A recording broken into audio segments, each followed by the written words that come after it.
Assalamu alaikum students. In this video we will solve question number 5 of exercise 2a. अच्छा, तो question number 5 में क्या कह रहे हैं, the point P 2,1 is transform by m1, यानी एक पॉइंट है जिसके कोऑर्डिनेट्स हैं 2,1 और ये पॉइंट ट्रांसफॉर्म हो रहा है बाय m1 ट्रांसफॉर्मेशन। अच्छा, यहाँ पे m1 ट्रांसफॉर्मेशन क्या है, a reflection in the line y axis, यानी ये पॉइंट जो है P ये रिफ्लेक्ट हो रहा है along the line y axis, along the y axis. अच्छा, इस रिफ्लेक्शन को हमने एक अल्फ़ाबेट से डिनोट किया है और वो अल्फ़ाबेट क्या है m1। इसी तरह से एंड देन फिर ये पॉइंट रिफ्लेक्ट हो रहा है along the line x is equals to 4 और इस तरह की ट्रांसफॉर्मेशन को हम m2 से डिनोट कर रहे हैं। तो जहाँ कहीं भी m1 लिखा होगा तो इसका मतलब है आपको उस पॉइंट को रिफ्लेक्ट करवाना है अलोंग दी y एक्सिस, और अगर m2 मेंशन हो तो यानी उस पॉइंट को रिफ्लेक्ट करवाना है along the line x is equals to 4। तो give the coordinates of the following points, इन सारे पॉइंट्स के आपको कोऑर्डिनेट्स बताने हैं। तो पार्ट 1 में देखिए, पार्ट 1 में क्या है कि p के साथ लिखा हुआ है m1, यानी ये जो पॉइंट है p 2,1 पर इस पॉइंट को आप रिफ्लेक्ट करेंगे अलोंग दी y एक्सिस। क्लियर है। इसी तरह से सेकंड पॉइंट पे आइए, सेकेंड पॉइंट पे P के साथ m2 मेंशन है, इसका मतलब है कि आप P पॉइंट को रिफ्लेक्ट करेंगे along the line x is equals to 4, यानी m2 ट्रांसफॉर्मेशन है और m2 ट्रांसफॉर्मेशन किस तरह की है कि वो रिफ्लेक्ट कर रही है पॉइंट को along the line x is equals to 4।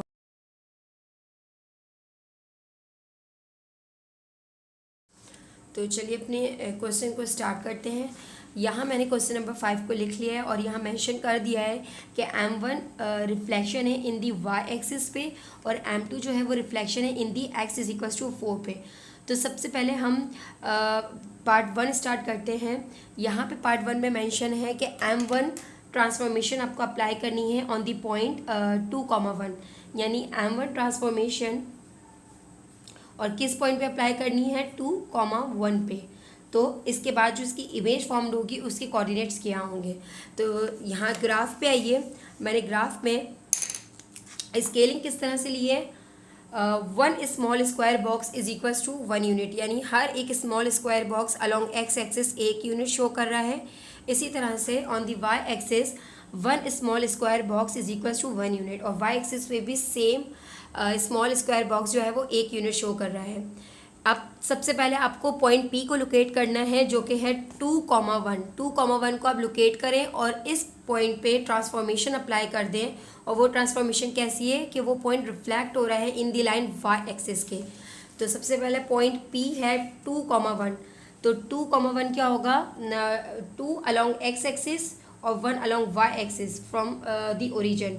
तो 2 ये पॉइंट हो गया और 1 यूनिट आप अबव चलेंगे तो ये वाला पॉइंट आपके पास हो गया P पॉइंट और इसके कोऑर्डिनेट है 2,1। क्लियर है। अब इस पॉइंट को आपको रिफ्लेक्ट करवाना है along the line along the y axis. तो ये y एक्सिस हो गया, यानी लाइन ऑफ रिफ्लेक्शन कौन सी हो गई, हमारे पास y एक्सिस हो गई। तो इस पॉइंट पे हमें पता है कि जब कभी कोई भी पॉइंट y एक्सिस के अलोंग रिफ्लेक्ट होता है तो y का कोऑर्डिनेट सेम रहता है according to the coordinate concept, कि y x का कोऑर्डिनेट सेम रहता है जो कि 1 होगा और x के कोऑर्डिनेट में चेंजेस आती है और किस तरह से आती है कि उसके साइन चेंज हो जाता है। अगर यहाँ +2 है तो आफ्टर रिफ्लेक्शन वो हो जाएगा -2। तो अब आपके पास जो इमेज का कोऑर्डिनेट आया है वो है -2,1। -2,1 को अब लोकेट करें,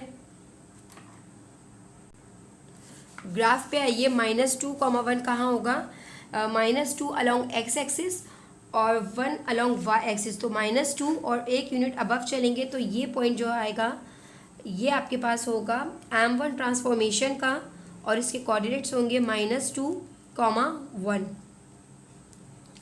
ठीक है। अब ये तो हो गया by using the coordinate concept, लेकिन अगर हम यहाँ पे रिफ्लेक्शन का कॉन्सेप्ट अप्लाई करें according to the property of reflection, कि जब कभी original point line of reflection के जितने यूनिट डिस्टेंस पे प्रेजेंट है उतने ही यूनिट डिस्टेंस पे इसकी इमेज फॉर्म होगी। तो यहाँ पे ये इसका ओरिजिनल पॉइंट है, original point line of reflection से कितने डिस्टेंस पर है, यहाँ से 2 से 1 तक एक डिस्टेंस और 1 से 0 तक एक डिस्टेंस, यानी 2 यूनिट डिस्टेंस पर है, तो उसकी इमेज जो फॉर्म होगी वो भी 2 यूनिट डिस्टेंस पर होगी। यानी इस पॉइंट पे आने के बाद 2 यूनिट्स आप बैकवर्ड चले तो यानी यहाँ पे आपकी इमेज फॉर्म्ड होगी जो कि है -2,1। तो 2 डिफरेंट मेथड से आप इमेज के कोऑर्डिनेट फाइंड कर सकते हैं। एक तो अगर y एक्सिस के अलोंग रिफ्लेक्ट हो रही है तो y का कोऑर्डिनेट सेम है और x का हमने चेंज कर दिया बाय यूजिंग कोऑर्डिनेट कॉन्सेप्ट। और सेकंड कॉन्सेप्ट क्या है, bye using the property of reflection, image भी उतने ही यूनिट डिस्टेंस पे प्रेजेंट होगी। ठीक है, यहाँ पे हो गया पार्ट 1। सेकेंड पार्ट पे आइए, M2 reflection on the point 2,1। तो M2 रिफ्लेक्शन हम अप्लाई करेंगे और कौन से पॉइंट पे, पॉइंट है 2,1 पे। और M2 रिफ्लेक्शन क्या है, M2 ट्रांसफॉर्मेशन क्या है, a reflection in the line x is equals to 4। तो x इज इक्वल्स टू 4 कैसी लाइन होती है, सबसे पहले इसको ड्रॉ करेंगे। x इज इक्वल्स टू 4 को ड्रॉ करने के लिए आप देखें कि यहाँ पे कौन सा वेरिएबल है, x वेरिएबल है, यानी ये x एक्सिस को कट करेगी और कौन से पॉइंट पे कट करेगी, 4 पॉइंट पे। तो ऐसी लाइन जो x एक्सिस को कट करे वो ऑब्वियसली वर्टिकल लाइन होगी। ठीक है, तो x एक्सिस को कट करने वाली लाइन इस तरह से बनेगी और किस पॉइंट पे बनेगी, वो एट पॉइंट 4 पे बनेगी। तो यहाँ पे मैं इसको डिफरेंट कलर्स से ड्रॉ कर रही हूँ ताकि प्रोमिनेंट हो।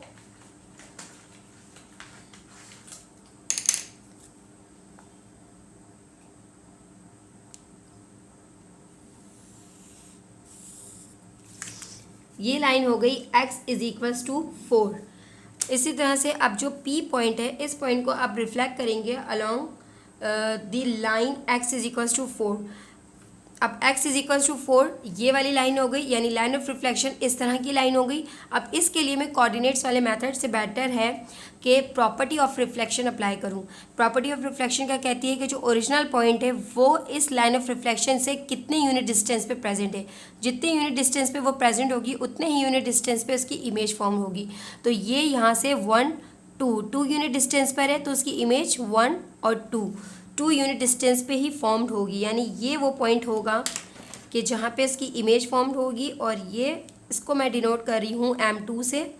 M2 ट्रांसफॉर्मेशन अप्लाई हुई है और इसके कोऑर्डिनेट्स क्या होंगे, अलोंग x एक्सिस देखें किस पॉइंट को इंटरसेक्ट कर रही है 6, और अलोंग y एक्सिस किस पॉइंट पे कर रही है 1। तो 6,1 इसके कोऑर्डिनेट्स होंगे। अब यहाँ पे लिख लीजिए M2 transformation on the point 2,1 is equals to 6,1।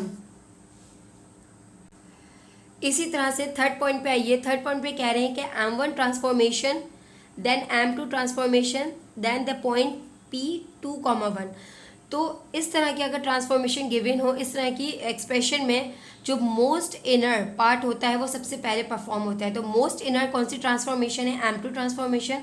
और M2 ट्रांसफॉर्मेशन क्या है, a reflection in the line x is equals to 4। तो सबसे पहले इस पॉइंट को आप रिफ्लेक्ट करेंगे along the line x is equals to 4, और उससे जो इमेज फॉर्म्ड होगी उस इमेज को फिर आप परफॉर्म करेंगे उस पर M1 ट्रांसफॉर्मेशन, यानी फिर आप उसको रिफ्लेक्ट करेंगे अलोंग y एक्सिस। ठीक है, तो चलिए ग्राफ की तरफ आते हैं। तो सबसे पहले आपको P पॉइंट पे M2 ट्रांसफॉर्मेशन अप्लाई करनी है, यानी इसको x इज इक्वल्स टू 4 के रिस्पेक्ट से ट्रांसफॉर्म करना है। तो अभी जो सेकंड पार्ट पे हमने ट्रांसफॉर्मेशन अप्लाई की थी वो वही होगी, यानी इस पॉइंट को मैंने x इज इक्वल्स टू 4 पे जब ट्रांसफॉर्म किया, यानी ट्रांसफॉर्मेशन कौन सी है, रिफ्लेक्शन अप्लाई की, तो जो इसकी इमेज बनी उसके कोऑर्डिनेट्स ये थे। अब इस कोऑर्डिनेट्स को आप रिफ्लेक्ट करें अलोंग दी y एक्सिस जो कि M1 ट्रांसफॉर्मेशन है। तो अब इस पॉइंट को अलोंग दी y एक्सिस कैसे रिफ्लेक्ट करेंगे, इस पॉइंट से इस लाइन तक कितना डिस्टेंस बन रहा है, क्योंकि y एक्सिस यहाँ पे लाइन ऑफ रिफ्लेक्शन है। तो इस पॉइंट से आप मूव करें 1 2 3 4 5 6 यूनिट के डिस्टेंस पे ये प्रेजेंट है, तो उसकी इमेज भी 6 यूनिट डिस्टेंस पे फॉर्म होगी। तो इस पॉइंट से आप 6 यूनिट डिस्टेंस काउंट करें, यहाँ से 1 2 3 4 5, ये वो पॉइंट होगा, सॉरी 5 नहीं 6 है, 1 2 3 4 5 6, 1 2 3 4 5 एंड 6, ये वो पॉइंट होगा कि जहाँ पे इसकी इमेज की कोऑर्डिनेट्स फॉर्म होंगी यहाँ पे, यानी इसकी इमेज फॉर्म होगी और इस इमेज को किससे डिनोट करेंगे, m1 m2 और कोऑर्डिनेट्स क्या है p के -6 1। ठीक है, यानी यहाँ पे m1 जो हमने फाइंड किया था ये था पार्ट 1, ये जो हमने फाइंड किया था ये था पार्ट 2 नहीं, m2 वाला जो फाइंड किया था वो पार्ट 2 था, ये पार्ट 2 हो गया है। इसी तरह से m1 m2 p पॉइंट ये हो गया पार्ट 3। अब इस पॉइंट के इस पॉइंट की जो इमेज फॉर्म हुई है उसके कोऑर्डिनेट्स लिख दें, जो कि है 6 -6 1। अब फोर्थ पार्ट पे आइए। फोर्थ पार्ट पे कह रहे हैं कि m2 transformation then m1 transformation then on the point p 2,1, यानी इस पॉइंट पे पहले आप m1 ट्रांसफॉर्मेशन अप्लाई करें। m1 ट्रांसफॉर्मेशन क्या थी कि y एक्सिस के अलोंग रिफ्लेक्शन करनी है। ठीक है, उसके बाद जो इमेज फॉर्म्ड होगी उस इमेज को आप m2 के रिस्पेक्ट से ट्रांसफॉर्म करेंगे जो x = 4 लाइन है। Then p point by m1 transformation first part है, यानी फर्स्ट पार्ट में जो हमने p पॉइंट को ट्रांसफॉर्म किया था along the m1 transformation y axis के अलोंग, वो ये पॉइंट आ गया था। अब इस पॉइंट को आप रिफ्लेक्ट करेंगे अलोंग द लाइन x = 4। अब इस पॉइंट से x = 4 जो लाइन ऑफ रिफ्लेक्शन है यहाँ पे कितना डिस्टेंस आ रहा है उतने ही डिस्टेंस पे इसकी इमेज फॉर्म्ड होगी आगे। ये पॉइंट आ रहा है 1 2 3 4 5 6, यहाँ तक 6 डिस्टेंस बन रहा है, तो आप 6 यूनिट फॉरवर्ड मूव करें। 1 2 3 4 5 6, आगे 6 मेरा ग्राफ, मैंने स्केलिंग इसको थोड़ा सा इस तरफ मुझे ड्रॉ करना चाहिए था लेकिन वो मैंने नहीं कर सकी हूँ।